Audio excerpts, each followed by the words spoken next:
प्रभु यीशु मसीह के नाम में आप सभी को जय मसीह की।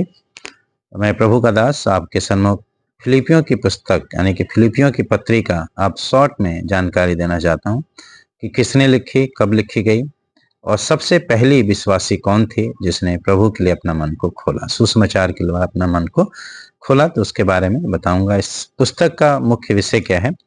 प्रभु में सदा आनंदित रहने का आह्वान करने वाली फिलिपियों की यह पत्री। आवश्यकता के समय फिलिपियों ने सहायता पहुंचाई, इसलिए उनका धन्यवाद करने के लिए लिखी गई। फिलिपिया और मकिदुनिया वह शहर है जिसमें आरंभिक कलीसिया की स्थापना हुई। सबसे पहली आरंभिक कलीसिया की स्थापना फिलिपिया में। और इस पत्री को जो लिखा है वो पौलुस ने लिखा है, जो रोम के बंदीगृह में थे। 60 एडी के बीच में ये पुस्तक लिखी गई। वहां से जेल से उन्होंने 4 पुस्तकों को लिखा, 4 पत्रियों को उन्होंने लिखा है। पहला है इफिसियों को लिखा, फिलिपियों, कुलुसियों और फिलेमोन की पुस्तक को उन्होंने लिखा। और हम फिलिपियों में जो देखते हैं कि जो सबसे पहली जो विश्वासी बनी उसका जिक्र है। पौलुस ने सुसमाचार सुनाया और लुदुकिया ने अपना मन खोला और वह पहली विश्वासी बनी। लुदुकिया जो स्त्री थी एक, उसने परमेश्वर के वचन के प्रति अपने मन को खोला और सुसमाचार के लिए उसका हृदय खुला और वो सबसे पहली विश्वासी बनी फिलिपियों की पुस्तक में, सबसे पहली विश्वासी बनी।